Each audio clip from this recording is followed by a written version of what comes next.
Hey there, folks. Welcome to this week's astrological report for March 11 through March 17 of 2025. I hope you're doing well. This week, we do have a lot going on astrologically, but it's mostly in a difficult way because of all these aspects I'm looking at here that I'm going to get into, but also just because the sun is conjunct Saturn. This shows low energy, low confidence, and it very well could be one of the most negative weeks out of the year.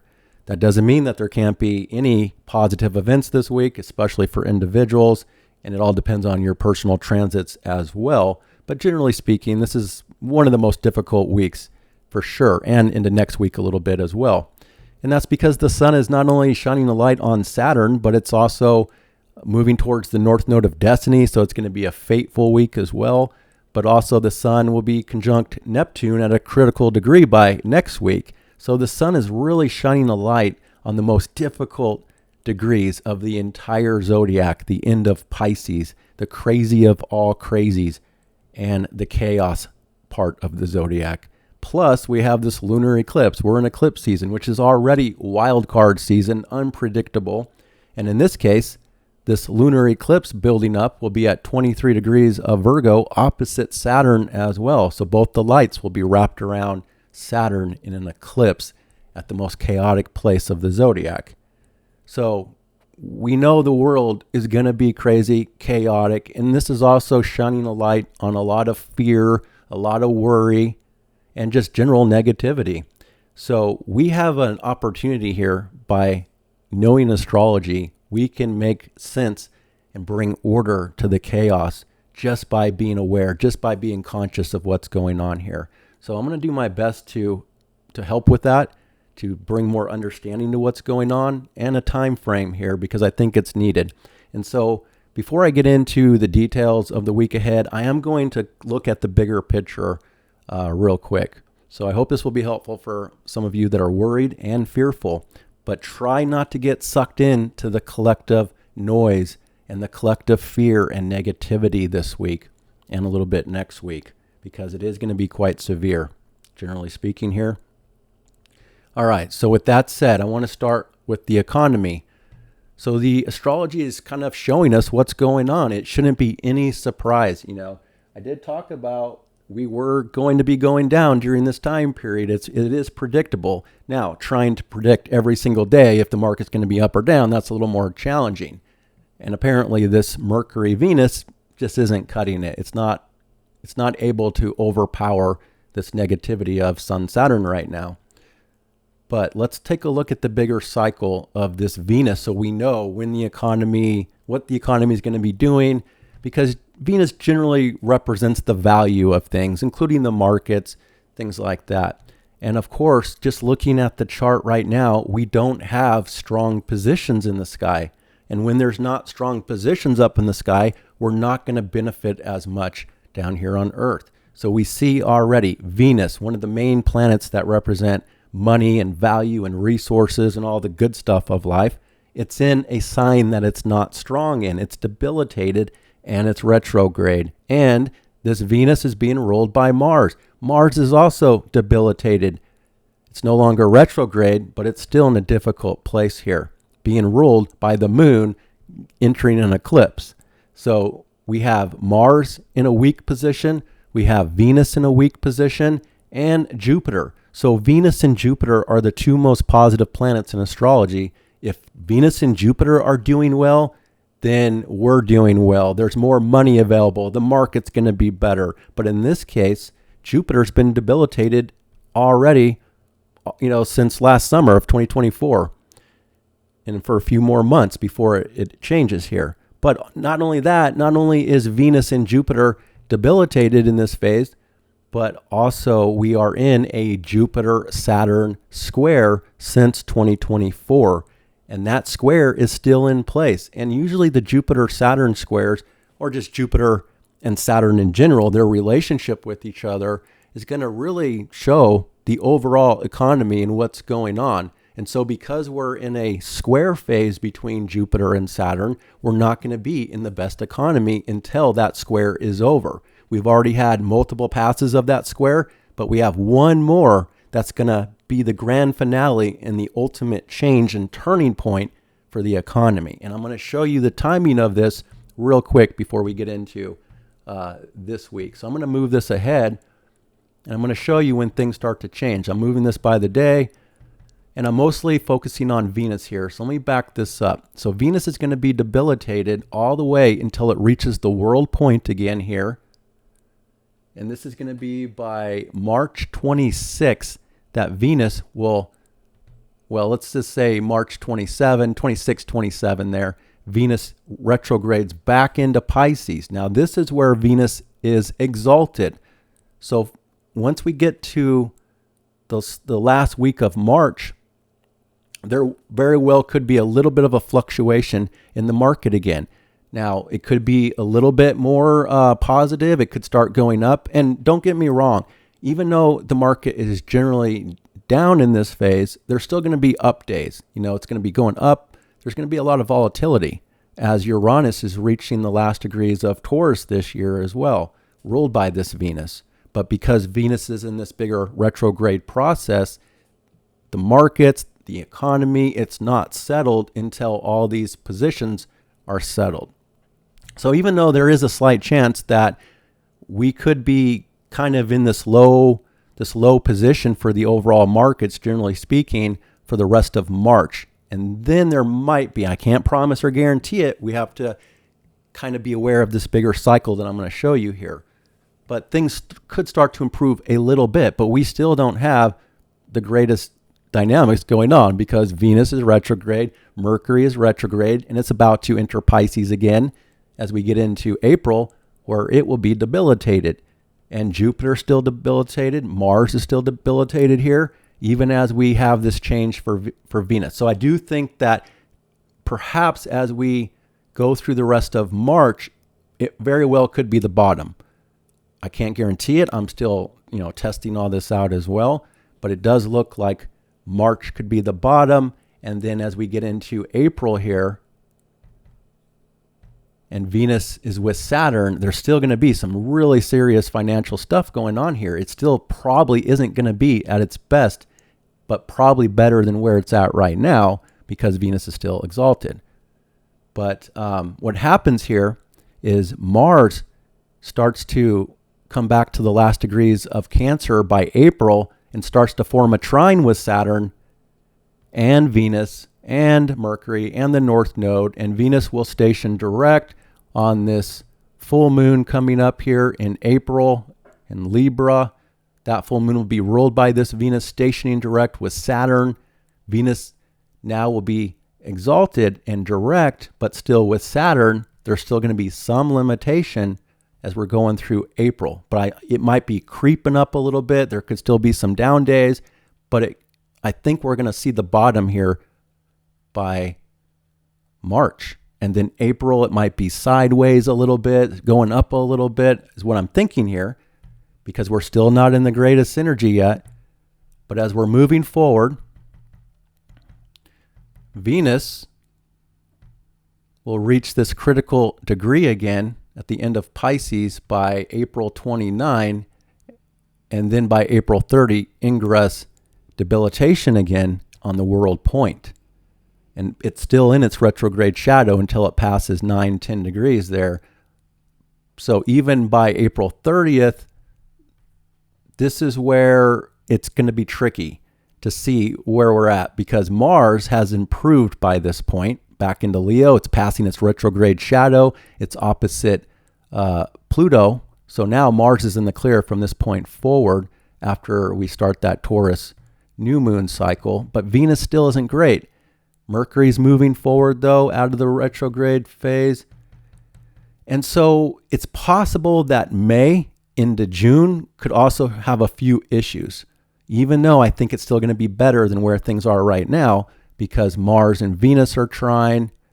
And remember, when Venus was in Aries, where it is right now, it's ruled by Mars in Cancer, debilitated. But when Venus comes back to Aries, it'll be ruled by Mars in Leo, much stronger of a position, ruled by the Sun in Taurus, the money stuff. So it's kind of tricky right now to know how May is going to be. It could be both positive and negative, up and down a little bit, but it should be starting to creep up and get ready for a turning point. Also, this Jupiter is entering new territory here and building up that final square with Saturn, the economy square. And so as we're moving forward through May and Jupiter is reaching the last degrees, Saturn leaves Pisces, ingresses Aries with Neptune here, but that's only temporary. And I want to make it clear that Saturn and Neptune, they only go to 2 degrees this year in Aries, and then they go backwards. So they aren't going to really affect all the cardinal signs past 3 degrees. If you have 0 to 3 or 0 to 2 degrees, you're going to be really affected by this. But for example, the United States won't be affected by this in a square to Cancer. I'm going to show you this in a minute too, because they're going to go retrograde. They're going to move away from this after we see this big change. Now, the biggest turning point, I believe, for the United States is going to be the Sagittarius full moon. After we start this Gemini new moon, 2 weeks later, we reach the Sag full moon. And this Sag full moon is conjunct the United States ascendant. And it's ruled by Jupiter, as Jupiter changes from debilitation to exaltation in the sign of Cancer. This is one of the best places for Jupiter. So that means once Jupiter gets into Cancer and it makes that final square to Saturn, this is like the biggest turning point. There's going to be something that happens here. Now, this is June 10th on this Sagittarius full moon. So in my opinion, this is the turning point for the economy. It still might be a little rough for May into June here as Jupiter makes that final square, but Saturn becomes weaker now, and Saturn is no longer ruled by Jupiter as it enters Aries. Now it's ruled by Mars. But what do we see? We see that Venus is finally in Taurus, the best sign, one of the best signs for Venus financially, and it's past the square with Pluto by this full moon. So from this point forward, Venus is in the clear here moving forward. And the two best planets in astrology that represent money and growth and all the good stuff of life, Venus and Jupiter, they're both dignified now by this point. Now, I don't think that instantly you're going to see the best of all this, because this is going to be this turning point where Jupiter becomes much stronger than Saturn. So Saturn's influence on Jupiter is not going to be as strong.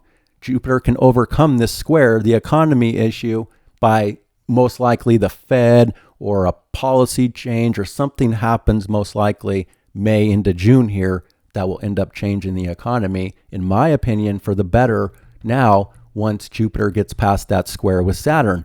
And now this Jupiter-Saturn economy square turns into a trine, a positive connection by the late summer and fall as we start to move forward. So this is where things change. Now Venus is very strong, and we also see the end of this Uranus in Taurus. So this is a critical degree, an ending degree. And that's actually a positive, because once Uranus gets out of Taurus, where it's been since 2018, Taurus can be stable again. Normally, Taurus is a very stable sign, earthly sign that's grounded. But this Uranus transit is revolutionary, and it changes things for Taurus people. So a lot of Taurus people have gone through major life changes since 2018. And this is the last bit of it. But Venus is still strong, Jupiter is still strong, and then we get this new moon in Cancer, conjunct and exalted Jupiter. And you can see that this new moon at 4.5 degrees, it's past the square.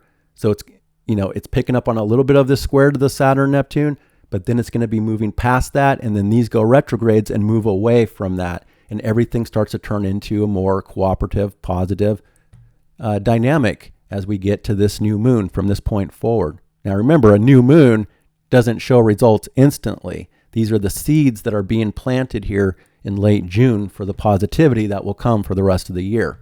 And that positivity will come, like I said, as Jupiter is exalted, moving through the sign of Cancer. Even Venus and Jupiter meet up here in the sign of Cancer. That's a very abundant conjunction too in August, around August 12th. Here's that minor grand trine between Neptune, Saturn, Pluto, and Uranus, where some sort of cooperation has come in here by summer, late summer. We're getting better and better. And then, like I said, this Jupiter turns into a trine with Saturn as Saturn dips back into Pisces here. And this trine will be coming exact by the fall. Of course, we'll go through more eclipses, eclipse in Pisces in the fall as well. But Jupiter will station retrograde at 25 degrees of Cancer. And here's Saturn backing up to station direct about 24, 25 degrees in a trine with this Jupiter. So here's Jupiter stationing retrograde at 25. Here's Saturn at 25. And now that economy is a trine versus a square. So this is where things are more cooperative, more expansive. Growth and opportunity is available here. This is November, so this is when things could be looking fairly good. This whole time period in the fall. And then it'll carry over into 2026 as well. So that new moon in Cancer is the turning point.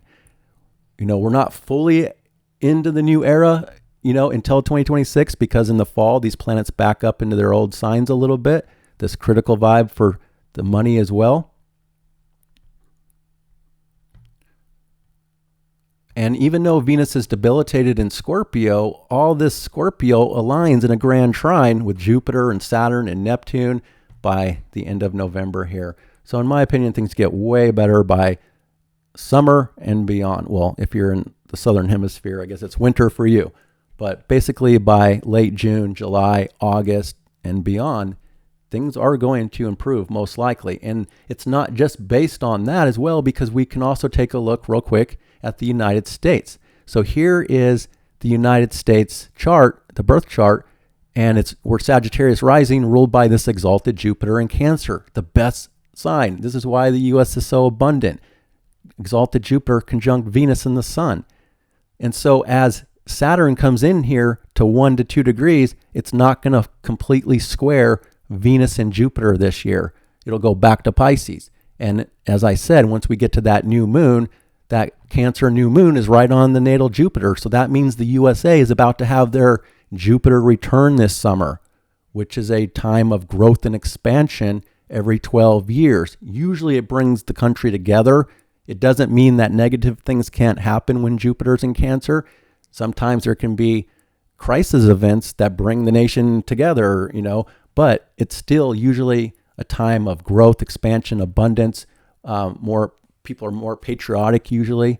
And so Jupiter is going to move over the USA Venus, the Jupiter return, and then the Venus-Jupiter conjunction in August will be right on the sun of the USA. And Jupiter will go all the way to the Mercury of the USA, station retrograde, and stay in Cancer for a year. That only happens every 12 years. It's a much more positive time that's coming up. But we're not there right now. We're not seeing all this positivity yet. That's why there's so much fear and uncertainty and worry and fears of the recession. Nobody knows what's going on. Trump doesn't even know what's going on. And Trump is at his most negative moment of the entire year right now. So I'm going to show you that real quick, and then we'll get into the week ahead. So here's Trump's chart, and I have the transits on the outside wheel. Let me find the current chart there. Okay, yeah, right here. So here's the sun. Here's the sun Saturn conjunction at 22 degrees exact by tomorrow, perfectly square Trump's sun. So for the first time in 30 years, well, roughly 30 years, Saturn is making this square to both Trump's moon and his sun at the same time. And technically his nodes of fate, and the sun is with Saturn also doing that. So even just every once a year during Pisces season when the sun is moving through here, this is not Trump's best time of year because it's at odds with his moon and his sun. And here's Jupiter. Jupiter went all the way almost to his sun during October and November during the election when he had his biggest support. And then Jupiter went retrograde, and now it's all the way down here at 13 degrees. So what's happening is, again, this is the most negative time period for Trump, the most difficult, the hardest time, and Trump isn't like everybody else. He can actually take a lot of pain, a lot of stress and pressure, because for most people, this week would be extremely difficult for an individual, affecting both the moon and the sun. Not only is it Saturn, but the sun is there with Saturn. So Saturn square moon, that's not feeling very good. That's tough. That's pressure. It's just that for Trump, Pisces is the 8th house of what's hidden. So this is all very private and hidden, that not everybody sees everything that Trump is going through right now, except from the world perspective in the news. And there's going to be a lot of negativity right now. So again, this is the most negative moment for Trump. Well, let's not say, we can say negative, but it's the most difficult. Let's just say that. It's the most difficult time out of the year for Trump with this aspect. But it's not going to last, because what do we see? Right after Saturn makes that square to his sun and his moon, it moves forward to 23 degrees. And what's going to happen is it's going to trine his Saturn. It's technically already trine as well, and his Venus. So Saturn is not going to come back to this degree. This is a one-time event right now. Saturn only comes back to 25 degrees. So it's not going to fully come back to this square. In fact, it's going to be in support now, because Saturn will sextile Trump's career point for the first time in 30 years from this spot. And then Saturn will trine his own Saturn. Saturn will trine his Venus, which rules his career. So it turns into an easier aspect. And then plus the Venus-Mercury retrograde is squaring Trump's Mercury. So this is actually very difficult. And then Mars has to get past Trump's Saturn and Venus as well from that retrograde and move back to Leo. So once all that happens, then things get easier. But Trump will have even more support again once Jupiter gets back to his sun and his north node there. That's when he had a lot of support before the election. So this is probably his least popular moment of the year, I would imagine. So let's move this forward real quick, and I'll show you when Jupiter gets back to 13 degrees. 1 second here. Bear with me, and we'll get right into the rest of the astrology in a second here. All right, so when Jupiter gets back to 21, it enters new territory and then enters 22 degrees on Trump's sun. And that should be a popular moment for Trump as well. Even the moon is right there. This is starting around April 30th into May. But then it'll be on his sun looking like May. Venus will still be debilitated. Mercury, this Jupiter will be ruled by Mercury in a sextile. So let's put it to Trump's chart.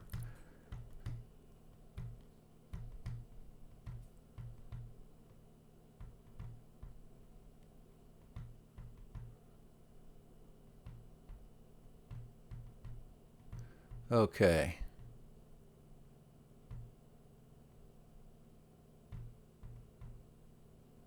So here's when Jupiter is on Trump's sun for the first time in 12 years. And that should be much better.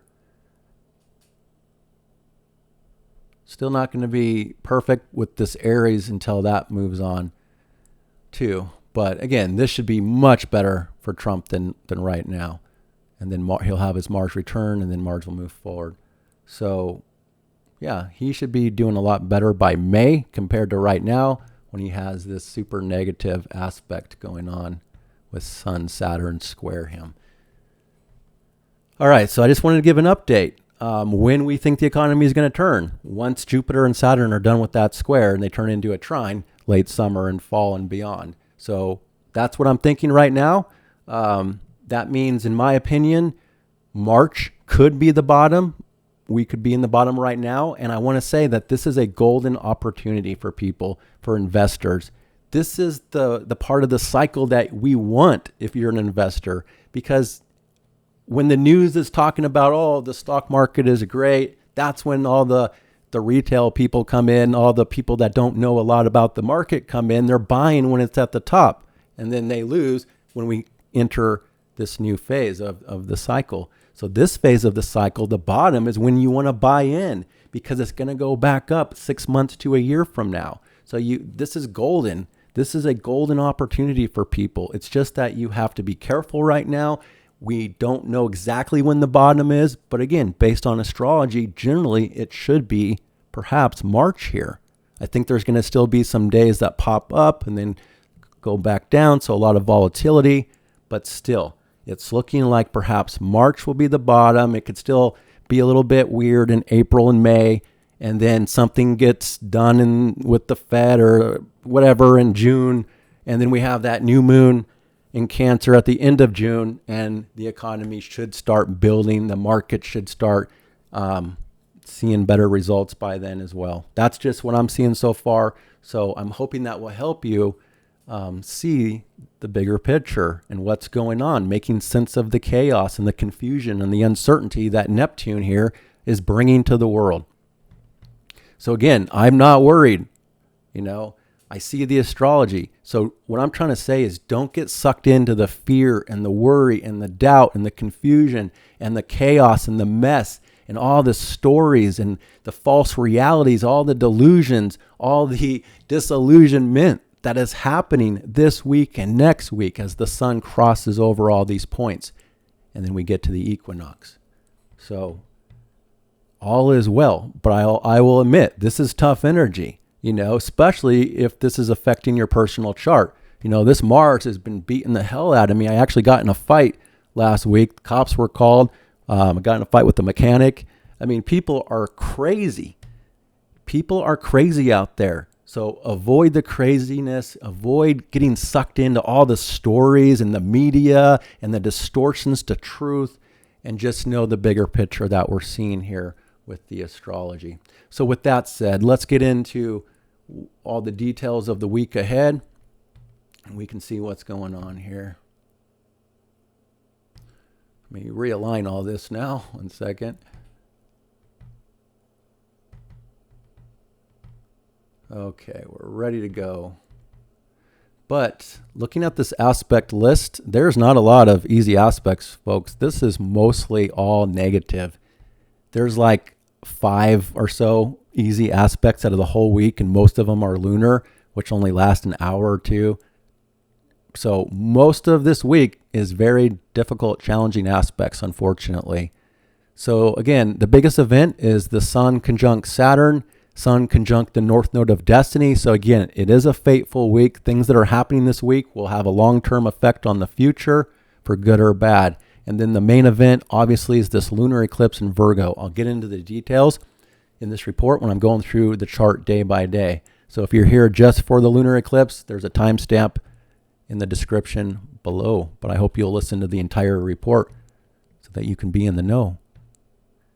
Okay, so we also have, of course, as the moon reaches this lunar eclipse in Virgo, it's going to be ruled by Mercury, and Mercury is stationing retrograde this week. So we start the Mercury retrograde. That's also an issue. And then, again, the only easy aspect is going to be the moon and the sun aspecting Uranus in an easy way from Virgo and Pisces. So there is one little outlet by being creative and innovative and thinking outside the box, thinking differently, trying new things. But besides that, it's mostly challenge here. And then we have Mercury retrograde. And then the sun, like I said, will be conjunct the North Node of Destiny. So there's not a lot of major planetary aspects, a lot of lunar aspects, but just looking day by day here, starting on Tuesday, March 11th, literally nothing but in conjunctions and a square today. Now we do have the Mercury conjunct Venus today. So that, if you think about it, Mercury is talks, Venus is peace. So peace talks, but don't expect too much right now out of this because of the debilitation ruled by that Mars, debilitated. And we still have this Mars square Chiron that has to peak as well. It's not going to be this week, but Mars will be building up that square. So it's less than 3 degrees away. It's going to be strong. Accidents and injuries are still in the air that you have to be cautious of. So don't get too negative with me telling you about all the negativity, because I'm showing you the bigger picture that there is positivity on the horizon. You just have to be patient. You have to know what's going on, and you have to avoid the trap, the Piscean trap of self-sabotage, of creating unnecessary stories that are causing your life problems. This eclipse is going to show us what needs to change, what we need to eclipse out of our everyday routine to bring better order to the chaos. What is causing your life issues? Things like that we'll have to look at. So, I'm going to tell you that I'm just the reporter here. I'm just telling you what the astrology is. I don't decide what it is. So I have to point out the negativity. It's like when there's a lot of negative astrology and I try to find some sort of positivity in it, and I try to emphasize that positivity, it usually doesn't work out too well for me, because I'm trying to make the people that are always complaining about too much negativity happy. But again, you have to accept reality. And the reality is there's some heavy stuff going on here. Serious and heavy, responsibilities, commitments. There's some burden here that we have to acknowledge and look at. So you just have to be, emotionally mature and objective and detached, and not get sucked in to all the noise out there in the world. All right, so with that, I'm going to go through this chart day by day, but before I do that, we'll go through this day by day. So here's on March 11th, there was one easy aspect early in the morning that's already done. So a square and in conjunctions. Look at tomorrow on March 12th, literally nothing but Sun conjunct Saturn and in conjunctions all day. In conjunctions, the green line, that's an aspect of irritation and adjustment. So it's not necessarily an easy aspect either. So, and then on Thursday here, March 13th, squares, in conjunctions, oppositions, one sextile. And then on the eclipse, that's also the eclipse on that day. So again, just looking at this day by day, nothing but hard aspects besides the Sun sextile Uranus. All right, so let's go through this starting here on Tuesday, March 11. Currently, we have the moon at the last degrees of Leo. So the moon this week will be waxing through the rest of Leo, all through Virgo eclipsed, and then be waning through Libra and the beginning of Scorpio by next week. So with the moon here today on Tuesday, March 11th in Leo, circumstances in the mood are being ruled by the Sun conjunct Saturn. So this isn't your typical Leo moon. Normally the Leo moon is somebody that wants to be more positive, more happy, more joyful, self-expressive, getting a little, dramatic with their displays and entertainment. And it's just usually more of a fun entertainment, recreational sports, just more of an outward social good time. But I don't think it's that way, obviously, this week, because it's being ruled by the Sun conjunct Saturn. So it really comes back. It tones down the joy and the happiness and the light. That's what the Sun and Saturn is doing. It dampers the light. It puts a spotlight on the more heavier, serious things that are behind the scenes that people are picking up on with fear and worry and all that kind of stuff. And the moon is literally making an in conjunction to the Sun and Saturn, saying, no, that's not what I want. The moon here, people want to feel good and happy, but they have to adjust. The mood has to adjust to the seriousness today. That's only a few hour aspect there that the moon is in. But then the moon is square Uranus at the same time here, probably around the time you're listening to this, maybe, depending on if you listen right away or not. But yeah, the moon squaring Uranus for the rest of Tuesday afternoon is unpredictable. It's not comfortable with change. It's dramatic. It's surprising. There could be a change of plans. There could be excitement in the air, for some reason here. So just expect a little bit of unpredictability for the rest of Tuesday, and excitement and mood changes perhaps for some people. And then we have the Mercury conjunct Venus, like I said, all day. That's in the world. That's the peace talks going on. And again, communication about what's of value, trying to understand value. But it's only the very beginning process of this trying to understand of what's of value, what we need and want and desire in relationships, in personal financial matters. It's all about the self, our independence, our individuality, and what we personally want. And we're trying to figure that out here. But just know that people are not clear. With Neptune at the 29th degree, this is like the fog of all fogs. There is a lack of clarity and so much uncertainty of what's going on. And so there's this bigger process that Mercury is going to initiate of the Mercury retrograde to figure value out. And Venus is a part of that process. But today, Mercury and Venus are still conjunct. Let me just take a quick look at the SPY. The SPY was starting to go up this morning, and then the media starts shouting right as the market opens, oh, the market's down again. Well, it didn't have much chance. But yeah, it's actually, there are some stocks rising today, but generally it's still not that great.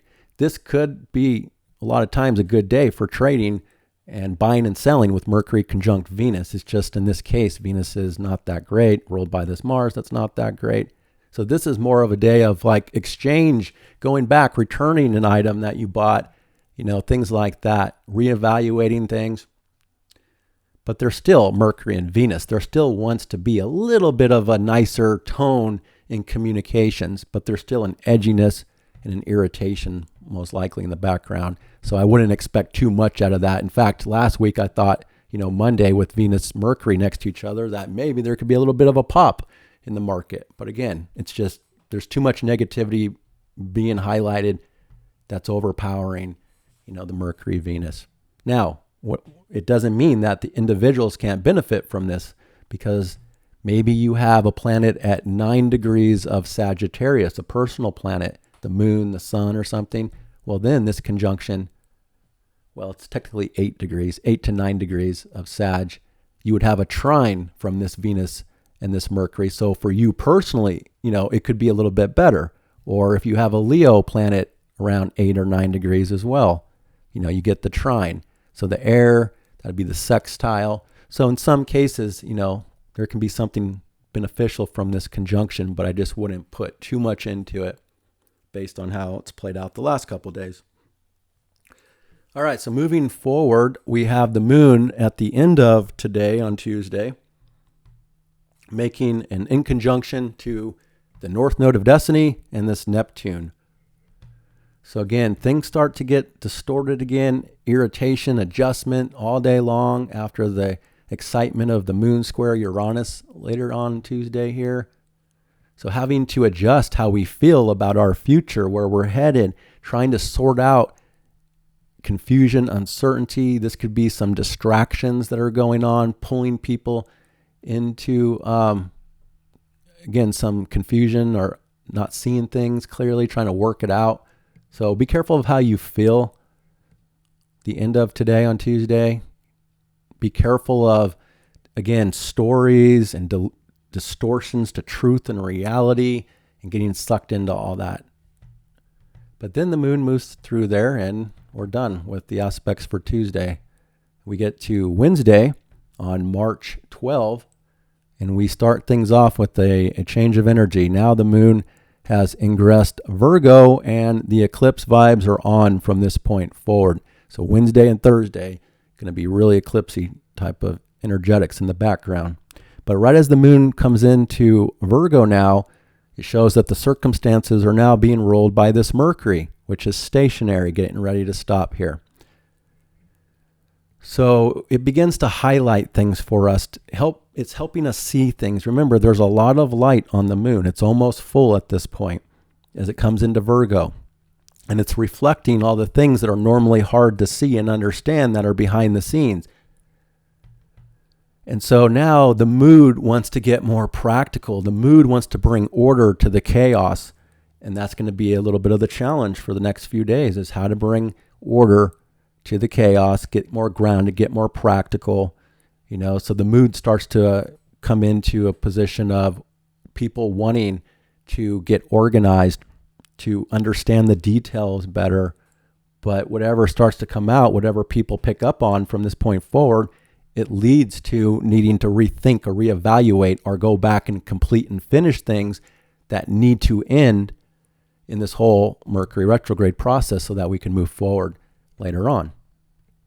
So now health and work and service becomes a stronger emotional need for people, the need to purge and clean up. And this is going to be kind of the eclipse interpretation as well that we're building up to. I'll get more into that when I talk about the actual eclipse. But it's also very serious. The sun is conjunct Saturn. It's heavy, it's serious. It's weighted down, it's sobering, or the opposite. This could be too much for people to handle. And so drugs and alcohol, escapism tendencies, avoidance. This Sun-Saturn vibe here with Neptune at the end of Pisces, this is like a country song, singing about losing your dog and your wife divorced you or something. This is like downer vibes here.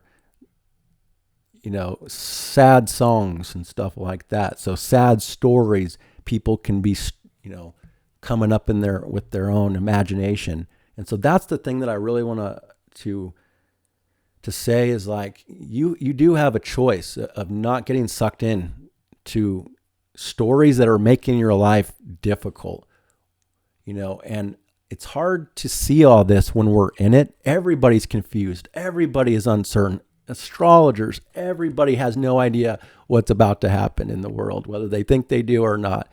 And even me, I'm not completely certain. I see, though, the astrology helps me stay grounded because I see the changes that are about to happen. But again, this is a very difficult place of the zodiac. And a lot of times people create issues in their life that are imaginary in a negative way. And it's like, you're creating this situation. You have to take responsibility for what you do, for how what has led you to some of these moments that for some people can be crisis or difficult times, and it's also about the blame game and the victimhood type of stuff that people have to look at. This is in the general world context, so it's not going to be relevant for everybody. And again, the more conscious you are, the more you're outside of this. But it's like,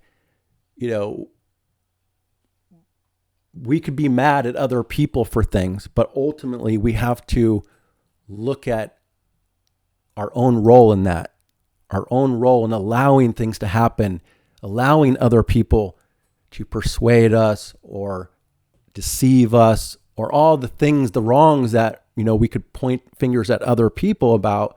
It still comes back to the self of needing to take responsibility of we put ourselves into that situation. And now we can take lessons from it, emotional maturity, take lessons so that you know how to prevent putting yourself in those situations in the future. So that's one example. There can also just be, a negativity, stories about negativity, running with it. So again, that's one of the biggest things I think that we're going to see this week. It's just the noise and the chaos of the collective going nuts here with this type of position. And it's all about these old conscious, it's like a whole new consciousness. It's a whole new cultural shift about to happen. And so once we don't have all this anymore, the world is going to be very different. We're going to see the world very different. We're going to see ourselves very differently. But right now, we're in the thick of it. We're in the thick of the old stories and what's ending right now. So you have to be willing to surrender, to release old stuff that's causing your life to be messy in some context. All right, so as the moon is moving through Virgo, we're needing to look at all these details of things, get more practical, clean up, work, service, practicality. It's all coming in strong here.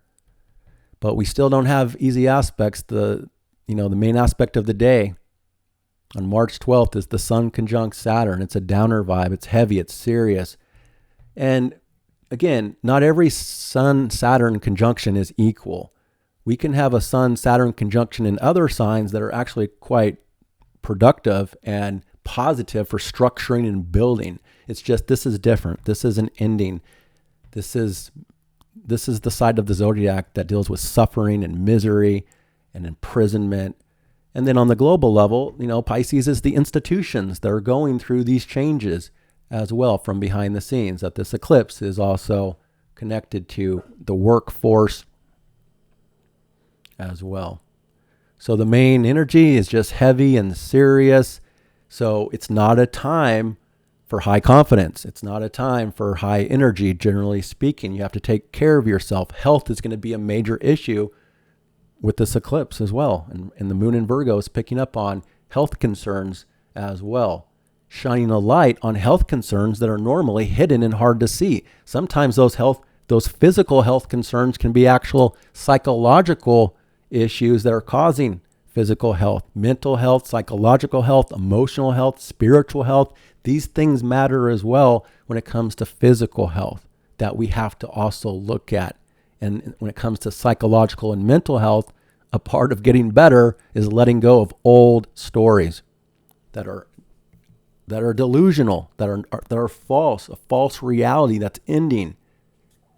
Again, this is generally speaking, so I don't think every single person has a big issue to work out like that. But this is the collective of what's happening. So we also have the moon for the rest of the day. There's just 3 lunar aspects, which is an inconjunction. Moon in conjunct to Pluto. Moon in conjunct to Venus and Mercury. So this is all first thing in the morning into the afternoon. Well, actually, it looks like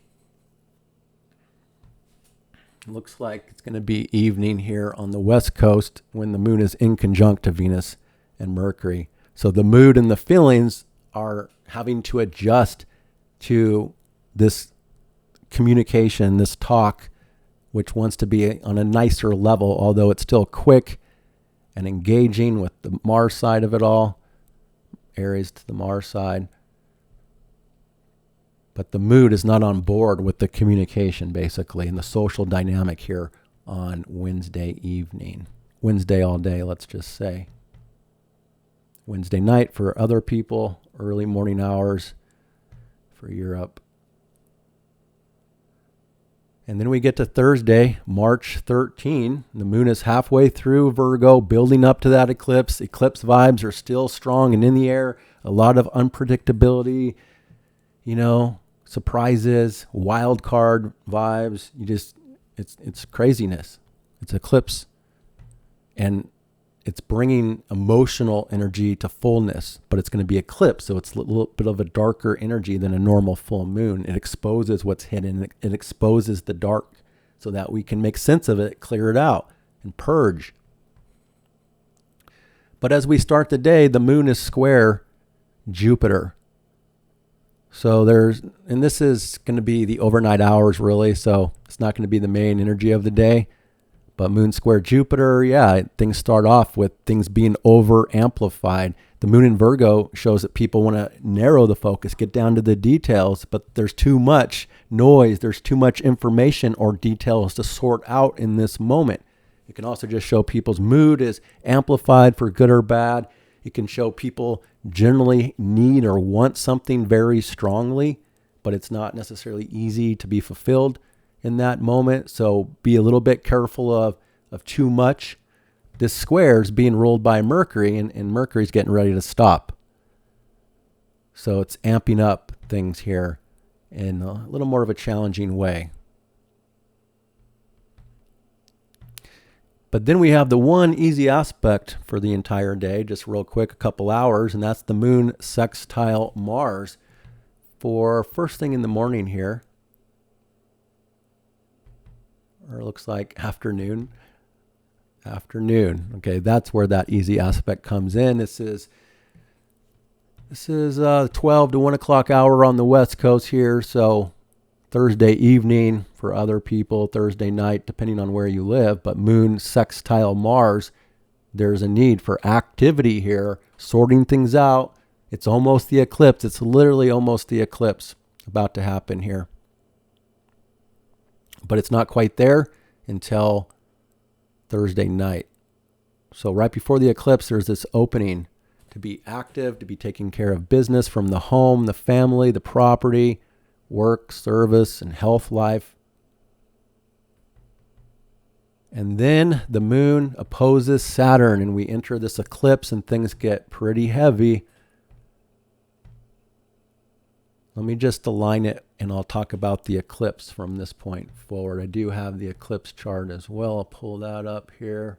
So the eclipse is going to be on March 13, exact at 11:54 p.m. So really late on the West Coast. It's going to be March 14 for everybody else, really early in the morning. This eclipse is at 23 degrees, 56 minutes of Virgo. So you're going to want to check your chart and see how this aligns. If you do have Pisces or Virgo at the last 10 degrees, then you're really wrapped up in this eclipse, and it could be life-changing stuff. Generally, eclipses are life-changing if they do align with your chart in a powerful way. So if this eclipse is on your ascendant, on your midheaven, on your IC of home and family, or your descendant of relationships, then this eclipse is going to definitely be a powerful event for you with changes that need to happen. And in general, it's in Virgo. It's about health. This is a health eclipse. Like I was talking about before, it's trying to expose things. It's trying to bring out light to things that are hard to see and understand behind the scenes. So it's both health, and it's also about the workforce, everyday work routine, or how you live your everyday life, both in a health context, a diet context. This is about looking at bad patterns, bad habits, things that are making your life difficult or causing you bad health. Again, what needs to end? What needs to be purged out of your life with this Virgo eclipse? It's about an ending. It's about letting go and releasing and surrendering things of the past that are unhealthy and not good for you any longer. So if it's on your personal planet or on your angle, then it's going to be definitely a very powerful event for you. Now, the main aspect is Saturn. Saturn is wrapped around this, but it's kind of the end of the serious, heavier part of it all, because from this point forward, the moon will be moving forward out of that eclipse from Saturn, and the sun will be moving away from Saturn slowly. But it's here all week and next week a little bit until sun ingresses Aries.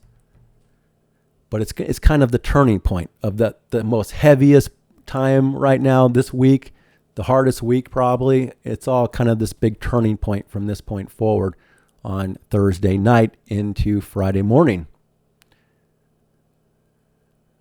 So this is a South Node eclipse. It's about things from the past. It's about, again, what needs to end. Now, this is an eclipse that isn't going to just change everything in your Virgo area of life instantly, because we have more eclipses coming here. This is a process for the next year and a half as that South Node moves all through Virgo. This whole year and a half will be ongoing, letting things go, changing our work routines, changing how we work.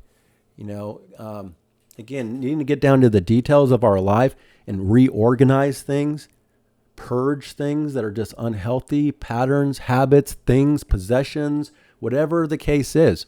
Maybe it's your diet. Maybe there's something about food here that's not good for you of what you've been doing for a while, and it needs to change. So it's all about your own personal chart and how this aligns with you. But if there are issues that you need to deal with, you'll likely be seeing them this week and next week, be highlighted for you so you have more consciousness about it all. So it is a heavy time. It is a serious time. And it's also about eclipsing things out of your life. And in this case, Saturn. So Saturn is about commitments and responsibilities. That's what's being highlighted this week. Where do you have your personal commitments and responsibilities? Are those things legit? Are you committing to something because you think you have to, or there's some story in your head because of the Pisces influence? And because that's kind of what, in the collective, what Pisces does. Again, stories that aren't always true. And if it comes down to Saturn around what you feel obligated to, what you feel you're committed to, this is about checking all that, making sure you're on the right track with commitments and responsibilities. Are you overwhelmed in some cases? Do you need to let go of some responsibilities in your life that are overwhelming in some way, or too much, or causing your life to be chaotic or overworked? It all depends on the situation and the person, but these are examples of what I'm looking at with this type of an eclipse around Saturn.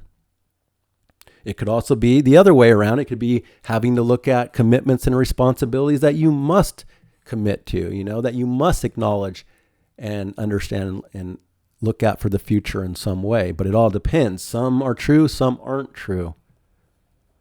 And then with all this, people have to be very careful of getting too depressed, too negative, because it's being highlighted. All the negativity is being highlighted, and people are running with these things because it's so easy to get sucked into the collective consciousness, unconsciousness, basically, with all this type of transits at the end of Pisces. But hopefully this Virgo eclipse, again, will bring more practicality. There's a need to bring order to the chaos by looking at the details of things and again, purging certain activities or things or habits out of your life. Now, there is an easy aspect. This is the only easy aspect of the whole week, is this eclipse trine Uranus and the sun sextile Uranus. And then that will be followed up by Saturn sextile Uranus as well. And 24 Taurus, that is Trump's midheaven. So this eclipse is aligning with Trump's midheaven in an easier way. So I do, like I said in the beginning of this report, I think Trump is at his hardest moment right now, probably his most unpopular moment right now this week. And then there's a turning point for whatever reason by next week. But for all of us here, the trick to this eclipse is looking at innovation. It all comes down to Uranus, what's different, so if we're willing to change, if we're willing to let go, surrender old work methods, old ways of working that just aren't good for you anymore or something, if you're willing to step outside the box, try new ways of management and organization, and just be thinking creatively and innovatively, you'll be on board with this eclipse. But you have to be willing to change, including money dynamics, how you work with money and resources, how you manage your money and resources, what's of value for you. If you're willing to look at things that are different and try new things for the future, for this new era, then you can have better success with these overall changes that are trying to happen. But if you get stubborn and hold on tight and get, dig your heels in, you're not going to be on board with this astrology. Plus, this is mutable. So a lot of mutable here. We have some cardinal. It's all about changes. Uranus doesn't really count for stability in Taurus here. And Pluto and Aquarius doesn't really count. So a lot of mutable, a lot of cardinal. It's all about, this process of figuring out what needs to be initiated and started this year as we get into the summer and beyond here with this new era coming in. So again, just look at your chart, and if you do have personal planets in the mutable signs at the last 10 degrees, then this is going to cause you a lot more stress and pressure and difficulty like it is for Trump right now. But if you have personal planets at 23 or 24 roughly in the sign of Cancer, Capricorn, Scorpio, then this eclipse can be in an easier way for you. It could just be more smooth, and the changes can happen without causing too much issues. But again, this is eclipse. It's wild card season. It's unpredictable. There can be crazy stuff happening because of this eclipse in the world. And then even more so, 2 weeks after this, our final solar eclipse in Aries, setting off this new era.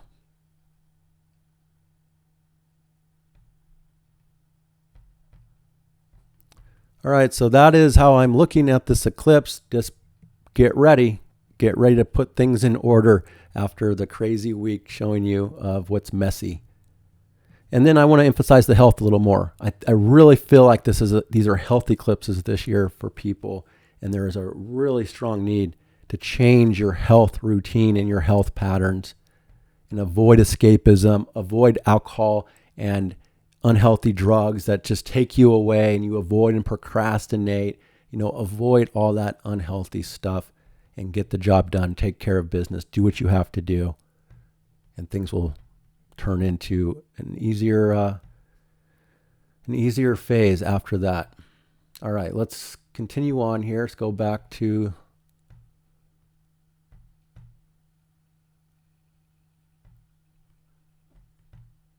all right.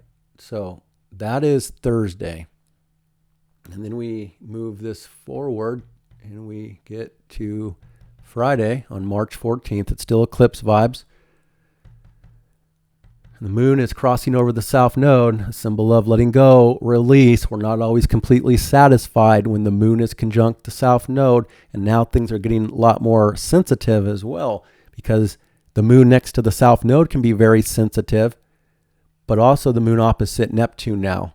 So it's like this opposition between the messiness, the noise, the confusion, the uncertainty, the distractions, all that, all the stories and illusions behind the scenes, and the need to escape into your own world, and avoid and procrastinate, all that kind of stuff, versus, the more organized moon in Virgo, that people want to, be more logical, be more practical, be more grounded. But it's hard to kind of find that balance here first thing on Friday morning. And there will be a big mood change as the day goes on here.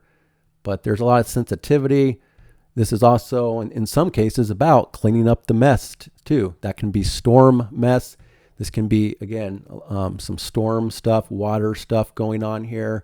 And I should emphasize this as well. I say it all the time, but if I skip saying it one week and things happen,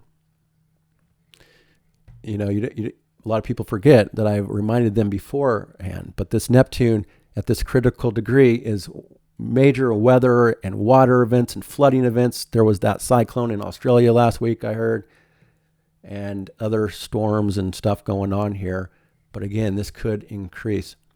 And another thing, I'm not so worried about the economy or the world with world war necessarily this year. What I am concerned about is natural disasters.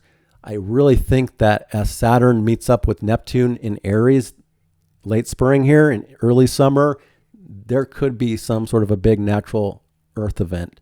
And if not this year, then when they come back in 2026 to make that conjunction for good.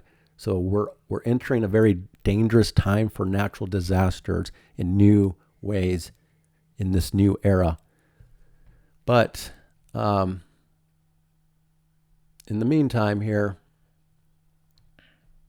there can still be, some. Also, it's not just weather and water. That's one major thing. But also the end of Pisces here. This is drownings. This is poisonings. So you have to be extra careful when you're around water in this phase as well for the rest of the year.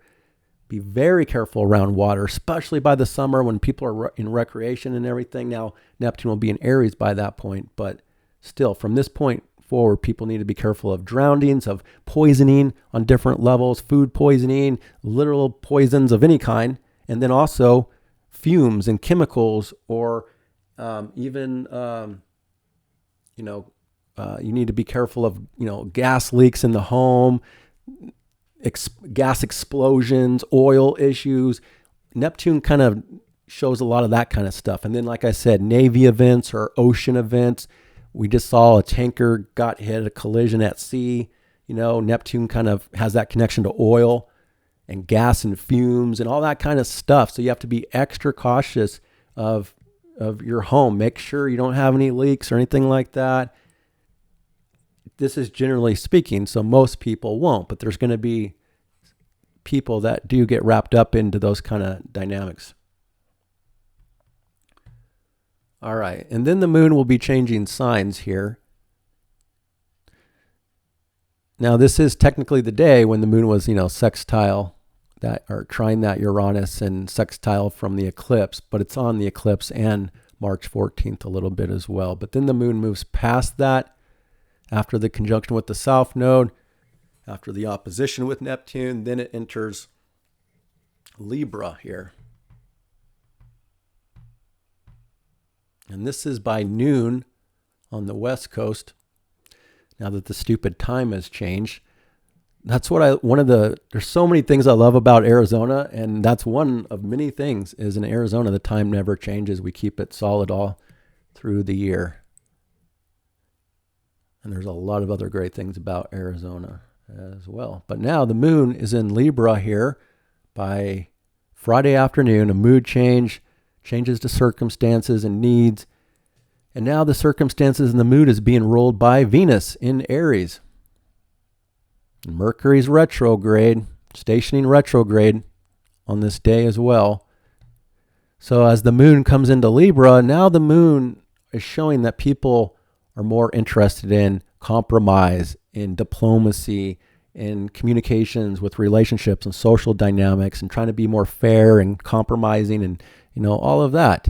Now, is it going to work? Maybe not, because the moon is being ruled by this Venus in a difficult spot, debilitated, retrograde, and ruled by a debilitated Mars being ruled by the moon.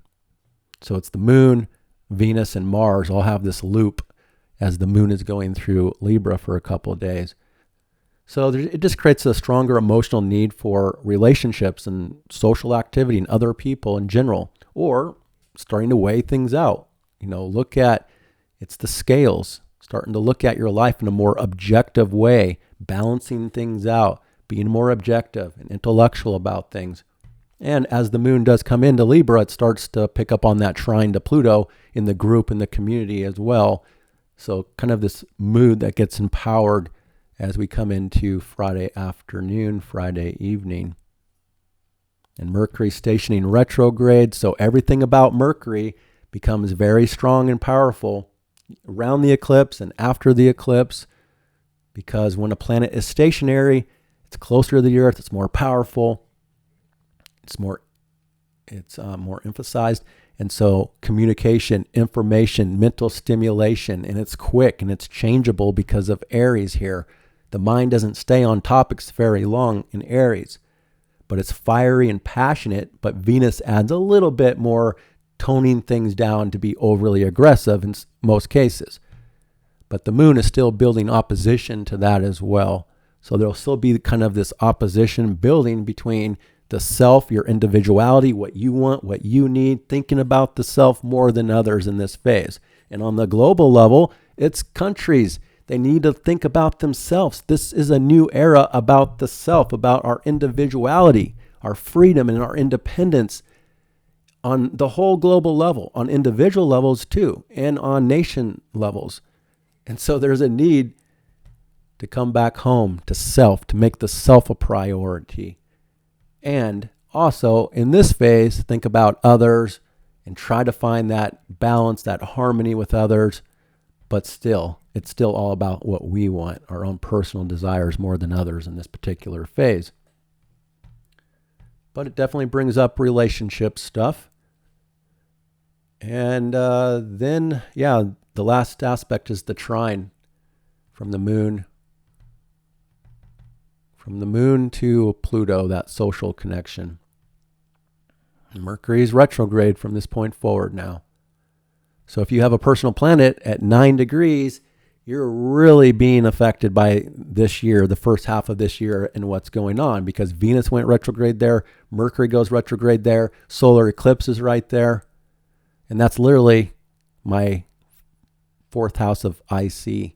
So an eclipse on my IC, I'll be moving within the next month, going back to the middle of nowhere out in the desert, far southeast Arizona by Mexico and New Mexico.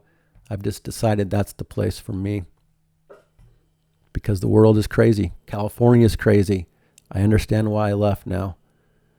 So if you have a personal planet as well, or an angle right there around 9 degrees, then this is a process, with the Mercury retrograde to figure it out of what's next and what's going to be initiated.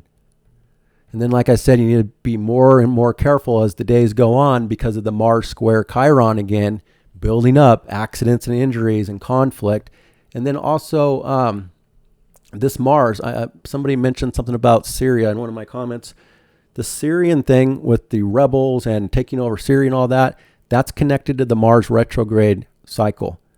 And so when Mars was going through here before and it came into Leo, the rebels took over Syria.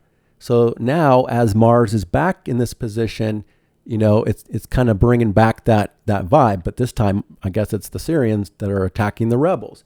So we'll know if the rebels can hold Syria by the time that Mars gets back to Leo and finishes its retrograde phase. But it's going to be building up, that conflict, that agitation, that energy is going to be building up from this point forward again. And then also when Mars entered Leo last time, the North Koreans sent like 10,000 or 15,000 troops to Russia. Most of those guys were killed or captured. Most of them were killed, actually. So there could be a new development about North Korea and Russia again when Mars goes through this final space. But now Mars, slowly building up momentum, but it's still very slow. And this Mars has just been beating the hell out of me for so long, in this square with my sun and my chart ruler and all kinds of squares until it's past the opposition with Pluto. So if you have personal planets in the cardinal signs, 19 beyond, then you're under the Mars square, and it can get, you have to be extra careful of conflict, basically, and be extra careful of, again, taking your time, being conscious of what you're doing, slowing down, And then when it comes to the Mercury retrograde with Venus and all that, it's usually not the time to make a big purchase item here. And if you do, for some reason, if it just works out that way, it'll be a process for the rest of March and April before something about it is all settled. But it's generally not a good time to be buying big ticket items right now, or just making, or, initiating some big activity unless it's already in process. If it's already in process, then fine. And in some cases, people have to do what they have to do, regardless of what the astrology says. And when those things happen, then we know the overall timing that it'll all get worked out by the time Mercury gets back to this spot and moves forward. But it's just more of a time to go back and finish and complete things or figure things out, especially when Mercury comes back to this Pisces, figuring out this messy area, trying to find more clarity, more certainty, because there's just so much uncertainty in the world with Neptune at this critical degree. All right, so moving forward into Saturday, March 15, we start things off with the square, Moon square Mars from Libra. And this makes diplomacy difficult sometimes. Well, wait, let me see. I might have skipped. No, I skipped a day here. March 15th, Saturday. Okay, there's 3 aspects, 2 difficult and 1 easy. And it's all about Venus, Mercury, and Jupiter. So the moon does trine Jupiter for the first aspect here on Saturday afternoon, by the time it really comes into play. So that is a rare opening for this week. Like I said, there's not a lot of easy aspects. So this is like literally the last easy aspect for the rest of the week. On Saturday evening, late afternoon, evening, Saturday night for some people. But at the same time, the moon is opposite Venus and Mercury. So I guess the opposition came in first. That's going to be Saturday morning is the opposition. So between you and others, relationship opposition, personal desire opposition. It's hard to get everything we want, but there could be big stuff about communications, information, relationship here. And then the moon turns into a trine with Jupiter. So the day can improve Saturday evening and Saturday night. Generally speaking, because this Mars is still, the moon is still ruling Mars. And Mars is coming into an apex of a T-square with this moon. So there is a moment here, I think, for a few hours that can be more optimistic, more social, a better time, more cooperation with others. But again, then the moon turns into a square with Mars and an opposition to Chiron.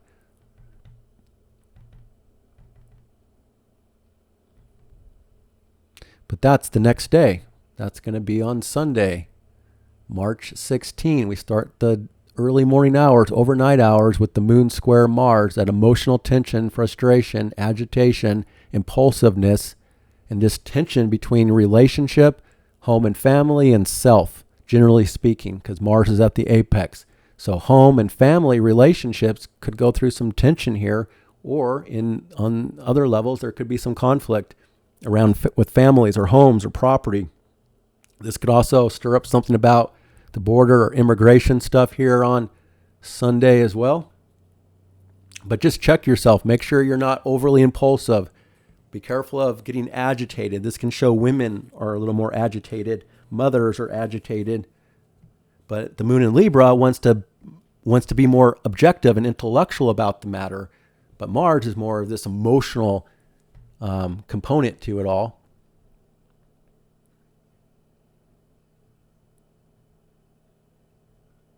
This could also show people more guarded, more protective, and less trusting in this moment in relationship for some reason, things like that. But just check yourself. Don't let yourself instinctively get wrapped up into some conflict or accident or injury on Sunday.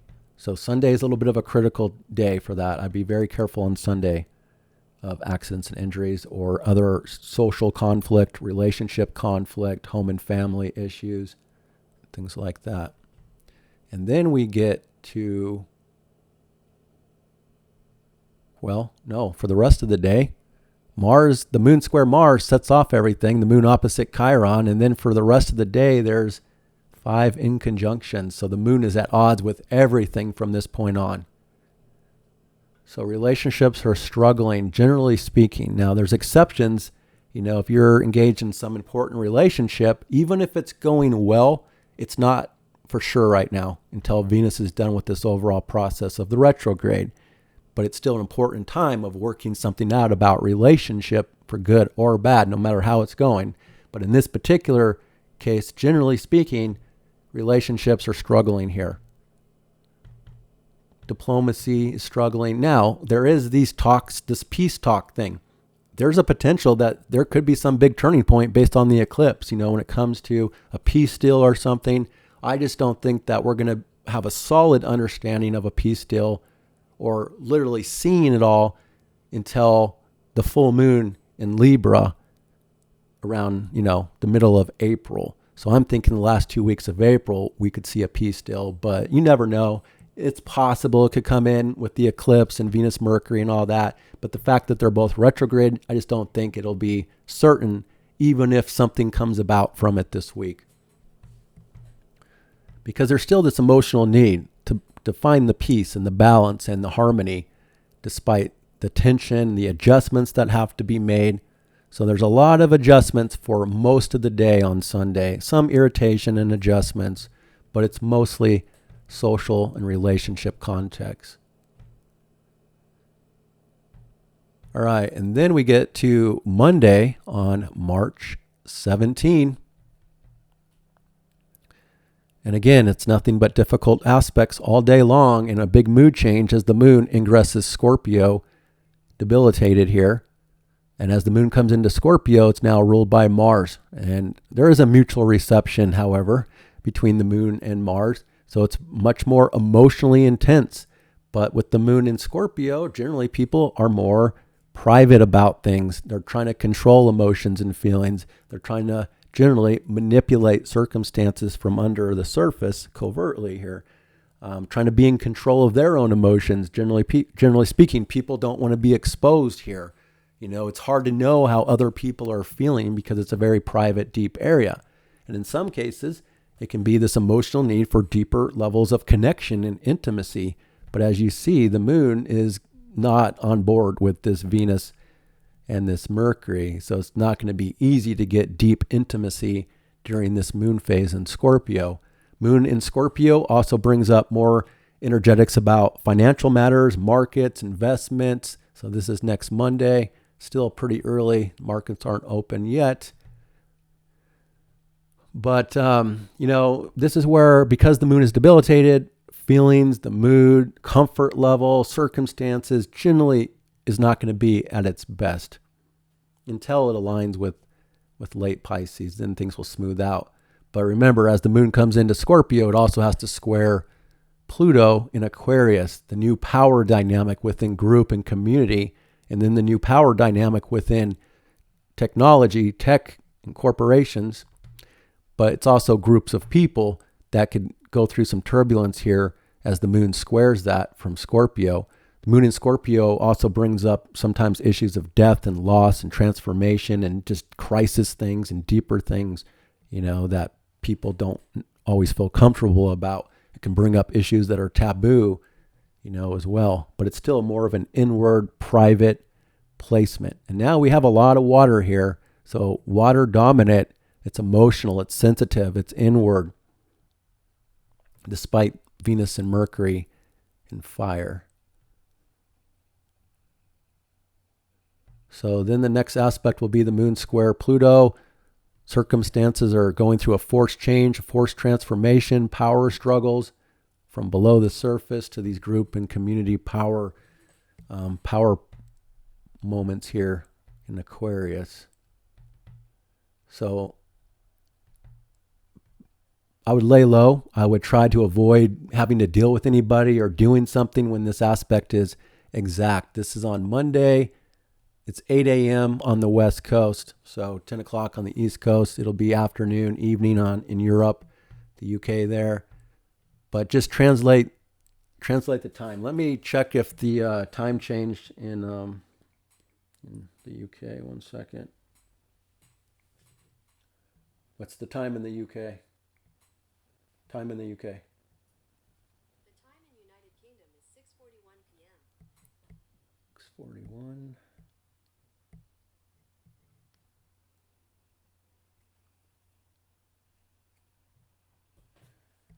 Okay, well, it might only be 7 hours difference now, but you have to make that adjustment to your time to your local time to California time. I am going to be switching to Arizona time in my future reports, and then I'll let you know about readjusting by then. But for now, it looks like about 7 hours difference from UK to California now that the time has changed.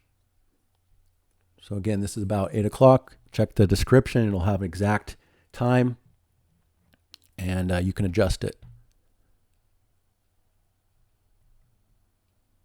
And then this is where the sun is conjunct the North Node of Destiny on Monday as well. So next Monday, it's fateful. Whatever happens, it's super karmic and fateful and pushing the world forward on the path that the world is meant to be on, for good or bad. So just know that everything happening is extremely fateful here by next week. And then we just have 2 more aspects which are difficult. And that is the moon in conjunct to Venus and in conjunct to Mercury from Scorpio. So again, that's where it's very difficult to get the intimacy that some people want, or the deeper connection, relationship tension and adjustment has to be made here. Communication adjustment, the unspoken to what's verbally spoken, stuff like that. So this is a rare week where it's mostly all negative aspects. I haven't seen that in a while.